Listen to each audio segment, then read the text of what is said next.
आ रही है। आपको बता दें, शेर सिंह राणा जो इस मामले में मुख्य आरोपी थे, उन्हें दोषी करार दे दिया गया है। भरत पराशर की कोर्ट ने यह फैसला सुनाया है। फूलन देवी हत्याकांड में फैसला आ गया है। शेर सिंह राणा को निचली अदालत ने दोषी करार दे दिया है। 13 साल बाद ये बड़ा फैसला इस वक्त आया है। आपको बता दें, शेर सिंह राणा जो कि इस मामले में मुख्य आरोपी है, इस केस ने कई उतार चढ़ाव देखे हैं पिछले 13 साल में, उसे दोषी करार दे दिया गया है। ब्रॉड डे लाइट मर्डर हुआ था उस वक्त फूलन देवी का, सांसद थी समाजवादी पार्टी की, जिनका घर था 44 अशोका रोड, और उन्हीं के घर के बाहर किस तरह से बाकायदा नकाबपोश आते हैं और वो कत्ल कर जाते हैं एक सांसद का दिल्ली की सुरक्षा व्यवस्था पर। उस जमाने में बहुत बड़े सवाल उठ गए थे। अब ऐसे में बड़ा फैसला आया है निचली अदालत का। हालांकि बहुत देरी के बाद, 13 साल बाद ये फैसला आया है। बाकी 10 आरोपियों को कोर्ट ने बरी किया, ये भी इस वक्त की बड़ी खबर आ रही है। हमारे साथ लगातार हमारे एडिटर इन चीफ दीपक चौरसिया भी जुड़े हुए हैं। दीपक, आपसे जानना चाहेंगे सबसे पहले कि फैसला आया 13 साल की डिले के बाद।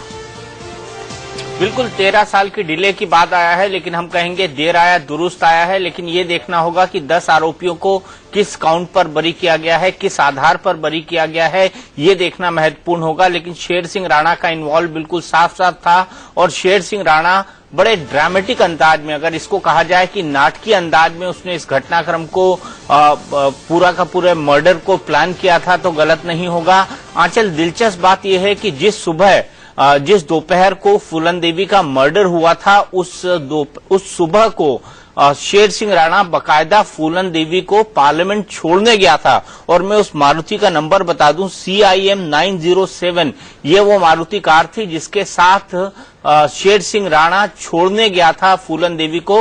वो उमा कश्यप नाम की एक महिला के साथ फूलन देवी के घर आता जाता था और फूलन देवी को बकायदा जानता था। फूलन देवी भी उसको जानती थी, लेकिन उसके मंसूबों से पूरी तरह से बेखबर थी। तो शेर सिंह राणा और फूलन देवी एक दूसरे को जानते थे, लेकिन फूलन देवी को कतई अंदेशा नहीं था कि यही शेर सिंह राणा उसके हत्याकांड को एक दिन अंजाम दे देगा। हमारे साथ हमारे सहयोगी वरुण जुड़ रहे हैं इस वक्त निचली अदालत है। वरुण, ये बताइए कि कोर्ट ने क्या कुछ कहा है अपने फैसले में, और बाकियों को बरी क्यों किया गया? देखिए, कोर्ट ने अब से कुछ ही देर पहले जो फैसला सुनाया है, शेर सिंह राणा को 302 और 307 यानी हत्या और हत्या की कोशिश में दोषी करार दिया है, और बाकी जो आरोपी थे उन सबको बरी कर दिया है। टोटल इसके अंदर 12 आरोपी थे, जिसमें से एक की मौत हो चुकी है, यानी कि 11 आरोपियों पर आज फैसला आना था, जिनमें से शेर सिंह राणा को तो दोषी करार दिया, बाकी सबको बरी कर दिया है। कोर्ट ने अभी अपनी जजमेंट में किसी तरह का ऑर्डर में ये अब सामने नहीं आया है कि आखिरकार क्या वजह थी, कि कौन से साक्ष्य कोर्ट को सफिशिएंट लगे, कौन से कम लगे, और जिनके चलते जो बाकी आरोपी थे उनके ऊपर ना ही कॉन्स्पिरेसी और जो दूसरे सेक्शन लगाए गए थे उन सबसे उनको एक्विटल कर उनको बरी कर दिया है। लेकिन कोर्ट ने जब अपना कुछ ही मिनट पहले जो अपना आदेश सुनाया, उसमें बात साफ कही कि जो शेर सिंह राणा है वो 302 और 307 में दोषी है, और बाकी सबको बरी किया जाता है। जी वरुण, सजा का ऐलान कब होगा और इसको लेकर आर्ग्यूमेंट्स भी होंगी? जी बिल्कुल, अब क्योंकि दोषी करार दिया गया है शेर सिंह राणा को, इसलिए प्रोसिक्यूशन दोनों अपनी तरफ से पक्ष रखेंगे कि शेर सिंह राणा को कितनी सजा दी जाए। हालांकि जो प्रोसिक्यूशन है उनसे जब हमारी बात हुई, उनका कहना था जो आर्ग्यूमेंट्स होंगे उनकी पूरी कोशिश होगी इसमें सख्त से सख्त सजा मिले, पार्टी की सजा दी जाए। तो अब इसमें तारीख तय होगी और उसमें आर्ग्यूमेंट्स होंगे जिसमें प्रोसिक्यूशन अपना पक्ष रखेगा कि आखिरकार ये जघन्य कांड में आता है नहीं आता है, तो इसमें कितनी सजा दी जाए। वही डिफेंस भी अपना पक्ष रखेगा कि किस वजह से शेर सिंह राणा ने ऐसा कदम उठाया। दोनों ही अपने आर्ग्यूमेंट्स रखेंगे, उसके बाद फिर कोर्ट जो फैसला करेगी कि शेर सिंह राणा को कितनी सजा दी जाएगी।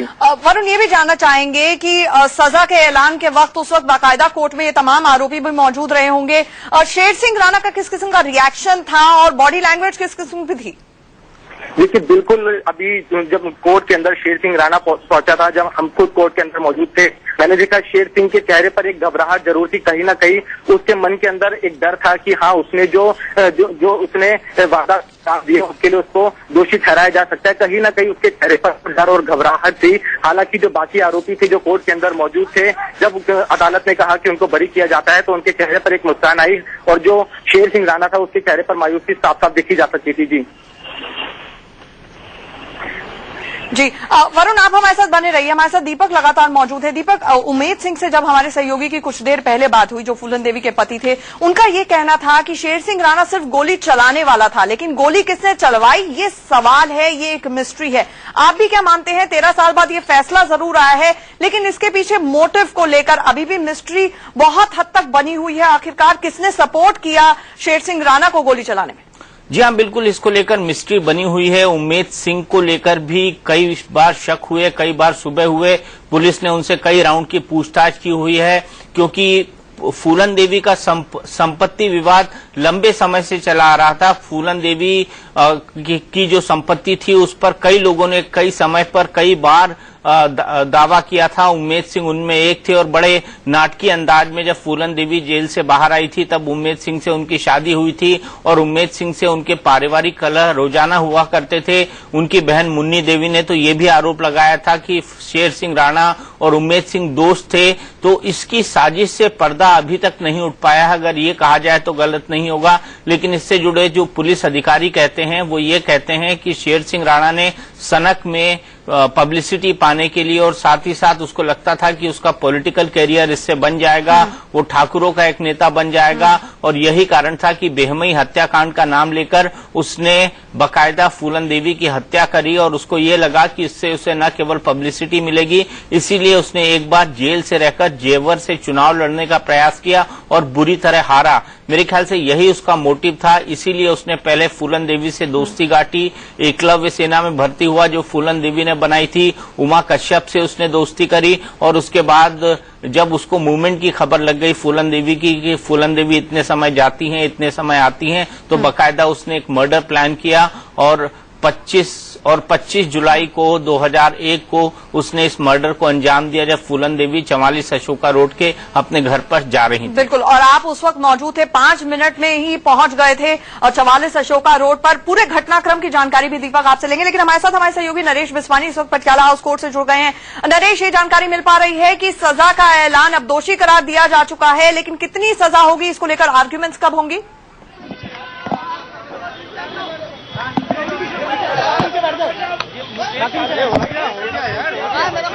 देर नीचे बैठ जाओ, पीछे से नीचे।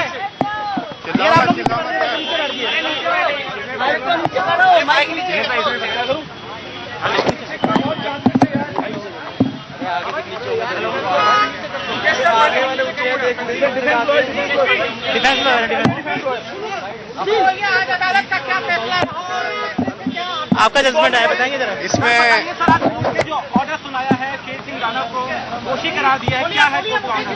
11 लोग जो इसमें ट्रायल फेस कर रहे थे, 10 लोगों को बरी कर दिया गया है, और शेर सिंह राणा को इसमें 302 और 307/34 में सजा सुनाई गई है, और बाकी सब लोगों को बरी किया गया है। सर, कहाँ पर आप डिफेंस के वकील थे, शेर सिंह राणा के वकील हैं, कहाँ पर आपको लगता है कि वो कौन सी वजह थी जिसके चलते उनको? देखिए 11 में से 10 लोगों में से 6 लोगों को मैं रिप्रेजेंट कर रहा था, जिसमें से 5 लोग बरी हुए हैं, और कुल मिला के फैसला एक संतोषजनक कहा जा सकता है। अगर शेर सिंह राणा के फैसले की बात को हटा दिया जाए, उसका फैसला पढ़ने के बाद बताया जाएगा कि कोर्ट ने बाकी लोगों से उसको डिस्टिंग्विश कैसे किया है। में आपने बड़ा जितने भी आर्ग्यूमेंट्स में आपने इस बात को लेकर कन्विंस करने की पहले भी कोशिश की थी कि जो आरोपी है वो मफल्ड थे, और जितने भी आई विटनेस थे वो उनको कैसे पहचान सकते हैं, इस पर कोर्ट ने किस तरीके का? देखिए, ये तो सिर्फ फैसला पढ़ने के बाद ही बताया जाएगा कि उस एस्पेक्ट को कैसे डील किया गया है। यही बात जो दूसरे मुकदमेवार के लिए थी वो कोर्ट ने मानी है, और शेर सिंह के लिए उसमें क्या फर्क पाया गया, ये जजमेंट देने के बाद ही इस बात का जवाब दिया जा सकता है। जितने भी कॉन्स्पिरेटर थे, उनके जो साथ के और आरोपी थे, उनको बरी कर दिया गया। शेर सिंह उनके चेहरे पे कपड़ा पहना हुआ था, और वो दूसरे लोग थे, वो नहीं थे, लेकिन आज अदालत ने साफ कर दिया है कि शेर सिंह वहाँ उपस्थित थे। देखिए, ये अदालत का फैसला है, और ये अदालत ने जिस हिसाब से एविडेंस को एग्जामिन करने के बाद फैसला दिया है, ये हम पढ़ने के बाद ही जान पाएंगे कि उन्होंने केस को डिस्टिंग्विश कैसे किया है। सर, शेर सिंह के साथ 2 लोग और मौजूद थे, ये आई विटनेस ने कहा था, लेकिन सिर्फ शेर सिंह राणा को दोषी करार देना, बाकी सबको बरी कर देना, आप इसको किस तरीके से? ये एविडेंस जो भी आया है वो सबके अगेंस्ट एक समान रूप से था। अगर कोर्ट ने ऐसा फैसला दिया तो उसमें डेफिनेटली कोई रीजनिंग होगी, वो पढ़ने के बाद ही इसका जवाब दिया जा सकता है। आप आगे अगली अदालत जाएंगे? देखिए, जहां तक इस फैसले की बात है, सब्सटेंशियली संतोषजनक है। अगर शेर सिंह राणा के फैसले को हटा दिया जाए, और इसमें कोई दो राय नहीं है कि इस अदालत को अगर एडवाइस किया गया तो इस अदालत के फैसले को हाईकोर्ट में। एक चीज और जानना चाहेंगे कि शेर सिंह राणा को किन किन धाराओं में दोषी करार दिया है? शेर सिंह राणा के खिलाफ कौन सी धारा उनके ऊपर से हटा ली गई है, बरी किया गया है? जो उसके खिलाफ फर्जरी के चार्जेस थे उसमें उसको बरी कर दिया गया है। जो उसके खिलाफ आर्म्स एक्ट के चार्जेस थे उसमें उसको बरी कर दिया गया है। जो 120B साजिश उसमें उसको बरी कर दिया गया है। और शेर सिंह राणा को 307 और 302 इन धाराओं के अंदर सजा किया गया है। चलो जी, धन्यवाद। इनका नाम है। तो आप सुन रहे थे वकील का ये कहना है कि 302 और 307 के तहत दोषी करार दिया गया है शेर सिंह राणा को, लेकिन साजिश की जो धारा लगाई गई थी उससे बरी कर दिया गया है। दीपक, कहीं ना कहीं आपको लग रहा है कि पूरी कड़ियां इस मामले में जुड़ती हुई नजर आ रही है, क्योंकि साजिश एक वो अपराध की धारा लगाई जाती है जिसमें एक आदमी नहीं, कॉन्स्पिरेसी में कई लोग शामिल होते हैं, और इसमें सिर्फ और सिर्फ शेर सिंह राणा के खिलाफ फैसला आया। क्या शेर सिंह राणा के खिलाफ फैसला आया है, लेकिन जिस तरह का पूरा इन्वेस्टिगेशन था वो क्या कहता है वो मैं बता सकता हूं। कोर्ट के आदेश पर मैं टिप्पणी नहीं करूंगा, क्योंकि शेर सिंह का दिमाग बेहद फितरती था। वो कोई स्ट्रेट नहीं सोचता था, सीधा नहीं सोचता था। उसने फूलन देवी के घर में पैठ बनाई, इसके साथ ही साथ अपने लिए एक एलिबाई भी खड़ा किया। आंचल, शेर सिंह राणा ने प्लान करके हत्या की थी। उसके नाम पर हरिद्वार की जेल में श्रवण नाम का एक दूसरा आदमी रह रहा था, ताकि कोर्ट में बताया जा सके कि हत्या के वक्त वो हरिद्वार की जेल के अंदर बंद था। उत्तराखंड का वो रहने वाला था, देहरादून के अंदर उसने सरेंडर किया था। तो उसने इतनी तैयारी कर रखी थी, उसने इतना सब कुछ कर रखा था कि वो अपने आप को जेल के अंदर बंद बता रहा था हत्याकांड के दिन, जबकि वो खुला घूम रहा था दिल्ली के अंदर। और बकायदा फूलन देवी को वो पार्लियामेंट के अंदर छोड़ने गया था। अभी हम नरेश बिस्वानी के पास चलते हैं, पटियाला हाउस कोर्ट के अंदर। आंचल, वो वहां पर मौजूद है। नरेश, आपसे ये जानना चाहेंगे कि अब सजा को लेकर कब तक आर्ग्यूमेंट्स होंगी और अब कब उस पर फैसला सुनाएगी कोर्ट, ये पता चल पा रहा है?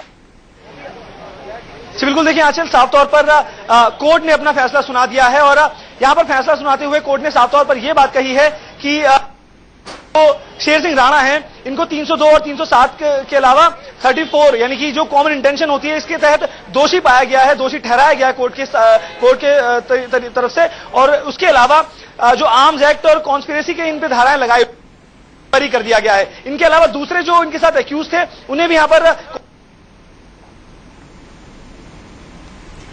बिल्कुल। हमारे साथ रवि भी, हमारे एडिटर क्राइम, जुड़ गए हैं न्यूज रूम से। रवि, जानना चाहेंगे, इस मामले ने इतने उतार चढ़ाव देखे हैं। जो इस मामले में मुख्य आरोपी शेर सिंह राणा है वो बाकायदा तिहाड़ में चकमा देकर फरार हो जाता है, और उसके बाद वो कई लंबे अरसे तक बांग्लादेश में रहता है, अफगानिस्तान में रहता है, दुबई पहुंच जाता है। तो इतना सब कुछ उतार चढ़ाव इस हाई प्रोफाइल केस में रहा है, और 13 साल बाद ये फैसला है। इंसाफ हुआ आखिरकार?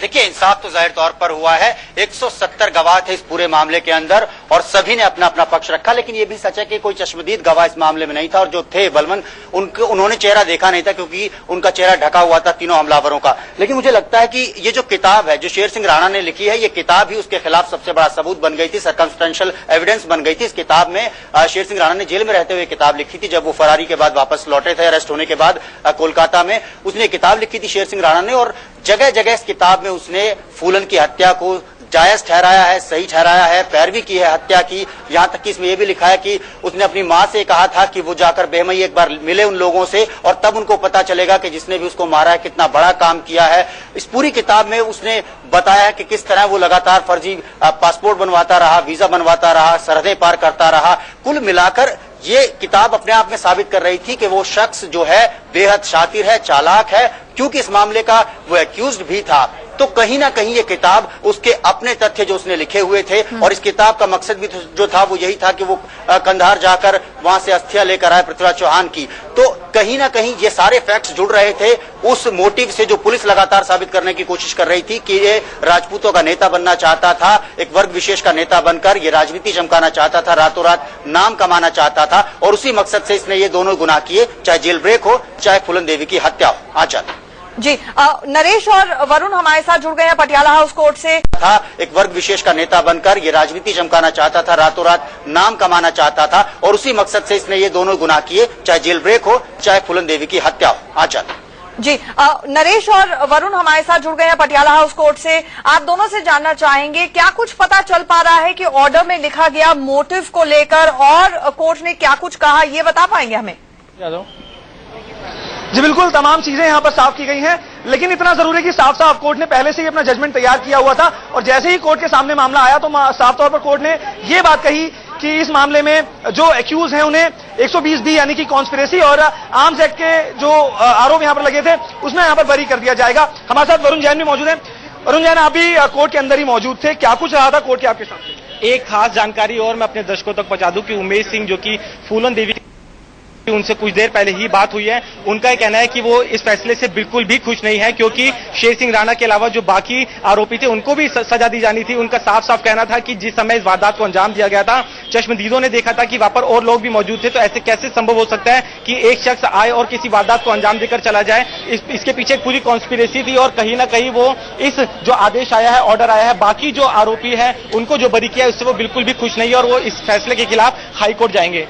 तो साफ तौर पर हाईकोर्ट जाने की यहाँ पर बात कही क्योंकि वो बिल्कुल नाखुश हैं कि जो बाकी एक्यूज को यहाँ पर बरी किया है कोर्ट ने, इस बात से नाखुश हैं और अब उन्होंने ये फैसला किया है कि वो हाईकोर्ट मूव करेंगे, अपनी अपील को हाईकोर्ट लेकर के जाएंगे और जो न्याय की वो उम्मीद कर रहे हैं, हो सकता है कि उन्हें वहां से न्याय मिले, ऐसी वो उम्मीद यहाँ पर कर रहे हैं। जी हाँ, चल जी हमारे साथ विपिन चौबे भी लगातार जुड़े हुए हैं भिमई से और उनके पास रिएक्शन लेना बहुत जरूरी है, लेकिन क्योंकि ये फैसला 13 साल बाद आ रहा है, दीपक आप उस वक्त अशोका रोड पर पहुंचने वाले कुछ चंद जर्नलिस्टों में सबसे पहले पहुंचे थे और फूलन देवी के साथ, क्योंकि आप उस वक्त पार्लियामेंट भी कवर करते थे, इंटरैक्शन था, तो चंबल के बेहड़ों में से फूलन देवी संसद तक पहुंच गई। ऐसे में आपसे ये जानना चाहेंगे किस तरह की पर्सनैलिटी थी, क्या लोगों को उनसे बात करते हुए भी डर लगता था, आखिरकार फूलन थी कैसी? देखिए, फूलन को कहा जाए तो बड़ी सरल स्वभाव की महिला थी, लेकिन शुरुआत में जब वो जेल से रिलीज हुई थी तो बड़ी गुस्सेल स्वभाव की थी क्योंकि जर्नलिस्ट लगातार उनका पीछा करते थे, उनसे कठिन सवाल पूछते थे, तो बड़ी बार बार वो चिड़चिड़ा जाती थी, बार बार वो ये कहने लगती थी कि नहीं, मुझे इस सवाल का जवाब नहीं देना, मैं ये नहीं करना चाहती हूँ, मैं ये नहीं बोलना चाहती हूँ। फिर उनकी पुस्तक पर कंट्रोवर्सी हुई, फिर उनकी फिल्म पर कंट्रोवर्सी हुई, फिर उमेश सिंह से शादी पर उनकी कंट्रोवर्सी हुई, तो लगातार वो कंट्रोवर्सी में रही, लगातार वो विवादों में रही। लेकिन जब भदोई मिर्जापुर से उनको पहली बार टिकट मिला तब उनकी लाइफ में थोड़ा सा सेटलमेंट आया, तब वो लाइफ में थोड़ा सेटल हुई और पार्लियामेंट के उनके कुछ स्पीचेस हैं जिनको ये कहा जा सकता है कि वो एक समझ भरे स्पीचेस हैं, वो बहुत समझ के साथ बोली थी, जिसके उदाहरण मैं आगे चलकर आपको बताऊंगा आंचल की किस तरह से समझ के साथ उन्होंने कहा था। निषाद जाति से आती थी, मल्लाह जाति से आती थी, अति पिछड़ा इस जाति को माना जाता है, कालपी की रहने वाली थी, कालपी जालौन डिस्ट्रिक्ट का एक छोटा सा जगह है, यमुना के बगल का ये गांव है उनका, और उस गांव का नाम है, मैं बता दूं आपको, गुरहा का पुरबा गांव की वो रहने वाली हैं और यहां से उन्होंने अपने सफर की शुरुआत करी थी और उसके बाद बैंडिट क्वीन बनी थी। लेकिन एक दिलचस्प बात और बताऊं उनके बारे में कि ग्वालियर में जब वो जेल में थी, सरेंडर किया था उन्होंने, तो बकायदा 10 रुपए उनको देखने के लिए टिकट लगा दिया था जेल अथॉरिटीज ने। इतने सारे लोग उनसे मिलने और देखने आया करते थे और वो हमेशा नाराज हो जाया करती थी, तो कभी खट्टी कभी मीठी ये स्वभाव उनका हो गया था, क्योंकि कभी वो चिड़चिड़ा जाती थी, लेकिन सांसद बनने के बाद उनके स्वभाव में बेहद मैच्योरिटी आई थी, बचपन से ही काफी रिबेलियस रही। जी, बचपन से काफी रिबेलियस रही और यही रिबेलियन उनको चंबल में बागी बना गया। चंबल में दस्यु या डकैत नहीं कहा जाता था, वहां बागी कहा जाता था। जी हमारे साथ हमारे सहयोगी नरेश भी लगातार जुड़े हुए हैं। नरेश, आपकी बातचीत हो पा रही है वकीलों से? आपके साथ कोई वकील भी जुड़े हुए हैं? जी बिल्कुल, हमारे साथ अभी पब्लिक प्रोसिक्यूटर यहाँ पर मौजूद थे, मनीषा शर्मा। उन्होंने साफ तौर पर इस जो यहाँ पर फैसला आया है इस पर कहीं ना कहीं अपनी संतुष्टि भी जाहिर की है, क्योंकि पिछले 13 सालों से वो इस केस से जुड़ी हुई थी। लगातार उन्होंने भी कई ऊंच नीच इस पूरे मामले में देखी थी। सुबह भी उन्होंने हमसे बात की थी और ये बात कही थी कि पिछले 13 सालों से ये केस उनके पास है। इस पूरे केस में कई टर्न्स एंड ट्विस्ट आए थे और उनके लिए काफी ज्यादा एक्साइटिंग भी ये केस रहा था, क्योंकि इस तरह का केस उन्होंने कभी पहले संभाला नहीं था, ऐसा केस उन्होंने देखा नहीं था। नरेश, प्रोसिक्यूशन सरकारी पक्ष क्या कह रहा है? मैक्सिमम सजा फांसी की मांग करेगा इस केस में? एक सांसद थी आखिरकार। साफ तौर पर आंचल हमारे साथ यहाँ पर पब्लिक प्रोसिक्यूटर मौजूद हैं, मनीषा शर्मा। मैडम, आप बताएं कि किस तरह से देख रहे हैं इस पूरे फैसले को? इस फैसले में जो मुख्य आरोपी है शेर सिंह राणा, उसको कोर्ट ने 302/34 और 307/34 में सजा के लिए जो है लगाई है सजा, और 12 तारीख को उसके लिए सजा निश्चित होगी कि क्या सजा दी जा रही है। कहीं ना कहीं आपके लिए एक झटका है कि बाकी 10 आरोपी थे उनको बरी कर दिया गया है। देखिए, कोर्ट का फैसला बड़ा बल्कि है जो हमारे हाथ में नहीं आया है। हाँ, हमें उम्मीद थी कि फैसले में और भी आरोपी जो है सजा होती, ये कोर्ट का फैसला पढ़ने के बाद ही बता पाएंगे। नरेश, हम चाहेंगे आप इनसे पूछें कि क्या ये फांसी की मांग करेंगे? कोर्ट ने जो फैसला किया है उसका मैं आदर करती हूँ। आप फांसी की मांग करेंगे क्या? इस मामले में आगे कदम उठाएंगे क्या? कोई देखिए, जजमेंट हमारे हाथ में आ जाए तब पता चलेगा कि हम क्या मांग करते हैं। हाँ, क्योंकि ये एक मर्डर केस है तो इसमें 2 ही सजाएं हैं, फांसी की और लाइफ इम्प्रिजनमेंट। जजमेंट पढ़ने के बाद प्रोसिक्यूशन डिसाइड करेगा। जिस तरह से यहाँ पर कॉन्स्पिरेसी और आर्म्स एक्ट में बरी किया गया है, इनके अलावा और भी 10 एक्यूज, ये इस बात से आप संतुष्ट हैं? कोर्ट का फैसला पढ़ने के बाद बताऊंगी कि मेरी संतुष्टि क्यों नहीं है। सरकारी पक्ष कह रहे हैं कि कोर्ट का फैसला पढ़ने के बाद ही बता पाएंगी कि वो फांसी की मांग करेंगे या नहीं। विपिन चौबे लगातार हमारे साथ जुड़े हुए हैं। विपिन, आपसे जानना चाहेंगे, भिमई का एक अहम रोल रहा फूलन देवी की जिंदगी में। वहीं पर भिमई कांड हुआ जहां तक बताया जाता है कि कई दिन तक लगातार अपर कास्ट कम्युनिटी ने फूलन देवी के साथ बलात्कार किया, और वही जगह है जहां पर ठाकुरों से बदला लिया फूलन देवी ने। बताया जाता है कतार में खड़ा कर दिया था ठाकुरों को, एक एक करके गोली चला दी थी। अब भिमई फूलन देवी को किस तरह से याद कर रहा है? देखिए, बिल्कुल भिमई कांड एक ऐसा कांड और एक ऐसा गांव जो फूलन देवी की लाइफ का यू टर्न था। यहीं से फूलन देवी बनी। इससे पहले वो दस्यू सरगना जरूर थी, लेकिन उनको ना फेम था उनके पास, ना उनका नाम था, और चंबल के अलावा लोग फूलन देवी को जानते भी नहीं थे। लेकिन भिमई कांड के बाद फूलन देवी की छवि ऐसी बनी कि पूरे विश्व में या यूं कहे पूरे भारत में उनके नाम की ख्याति बनी, और दस्यू सरगना बैंडिट क्वीन के नाम से वो जानी गई। आज मैं भिमई की उस जगह पर खड़ा हूं जहां पर 22 ठाकुरों की 14 फरवरी 1981 को यहां पर उन्हें इस गांव के 22 लोगों की लगातार गोली मारकर हत्या कर दी थी, और उन्हीं की याद में एक मंदिर भी बनवाया गया है जिसमें आप वो 22 नाम देख सकते हैं। लेकिन इस गांव के लोग हमारे साथ मौजूद है, भिमई के रहने वाले, जिसमें तमाम ऐसे बुजुर्ग भी हैं जिन्होंने उस पूरे हत्याकांड को अपनी आंखों से देखा था। आज फूलन देवी ने, जिसने भिमई में उस हत्याकांड को अंजाम दिया था, उसके हत्यारे को सजा मिल चुकी है। हालांकि सजा क्या होगी ये अभी ऐलान नहीं हुआ है। उनसे रिएक्शन ले लेते हैं। फूलन देवी जिसने 22 लोगों की इस गांव की हत्या की थी, उसके हत्यारे को आज सजा मिल चुकी है। सजा अभी ऐलान होना बाकी है, लेकिन यह जरूर है कि दोषी करार दिया जा चुका है। क्या कहेंगे आप लोग? हम ये कह देंगे कि इनको तो सजा मिल गई, और जो मान सिंह वगैरह फूलन के साथ थे उन्होंने अभी तक न सजा हुई न वो पकड़े गए। उनके दोषी अभी हमारे गांव के जो केस किए हैं वो फरार फिर रहे हैं, और इनको सजा बहुत जल्दी दे दी गई। उनको भी मिलनी चाहिए थी, वो तो केस बहुत पहले का था, ये तो बाद का था। ये मैं कहना चाहता हूँ। यानी 2001 के केस में सजा मिल चुकी है, लेकिन 1981 के केस में अभी भी इंसाफ मिलना बाकी है। दादा, आप बुजुर्ग हैं यहाँ के, आपने मुझे लगता है कि अपनी आंखों से वो तमाम मंजर को देखा होगा जब फूलन देवी अपने तमाम लोगों के साथ यहाँ पर इस गांव में दाखिल हुई थी। कैसे लोगों को घरों से निकाला था, कैसे यहाँ पर लोगों को एक लाइन से खड़ा किया था, और राइफलों की आवाजें उस रात यहाँ पर गूंजी थी, कैसे सब कुछ हुआ था, अपनी आंखों से आपने देखा था। आज उसी फूलन देवी को जिसने मौत दी, उसको सजा मिलने जा रही है, वो दोषी करार दिया गया है। क्या कहेंगे आप? हम ये कहेंगे कि वो निर्दोषी है, बिल्कुल निर्दोषी है। जी, वो राणा फंसाया गया है, लेकिन जो अभी मान सिंह और जो जिंदा मूल्य में हैं अभी, उनको अभी पकड़ा नहीं गया और इसको सजा दे दी गई। ये बिल्कुल गलत है। कुछ मांग करना चाहेंगे आप लोग? क्या है इस गांव के लोगों को, क्योंकि आपने वो मंजर देखा है? मांग की बात तो ऐसा है कि बहुत से आए और चले गए, मिला यहाँ कुछ नहीं है। सब झूठ कह जाते हैं, सब लोग झूठ कह जाते हैं। इससे हमको कोई विश्वास नहीं होता है कि आप आए हैं, आप हमको दिलवाएंगे। तो वो गांव असंतुष्ट है भिमई जिसका नाम है, जहां पर बताया जाता है कि 22 ठाकुरों को एक ही कतार में खड़ा करके फूलन देवी ने गोलियों से उड़ा दिया था। हमारे साथ हमारे एडिटर इन चीफ दीपक चौरसिया लगातार बने हुए हैं। दीपक, कुल मिलाकर फूलन की जिंदगी बैंडिट क्वीन बनी वो शेखर कपूर की फिल्म में, दुनिया ने उनको और अच्छे से नजदीकी से जाना, लेकिन एक ऐसी जिंदगी थी जिसमें इतने उतार चढ़ाव रहे, जिसमें इतना रिवेंज रहा, बदला रहा, खून खराबा रहा, और उतना ही दर्द भी रहा। बिल्कुल, दर्द रहा, त्रासदी रही, साथ ही साथ जिसको झेला उन्होंने शायद ही कोई झेल पाए, शायद ही कोई उससे निकल पाए। लेकिन जिस तरीके से एक नरसंहार, खून, गोलियां, सब कुछ उनकी जिंदगी में रहा, शायद उनका अंत भी उसी तरह से हुआ।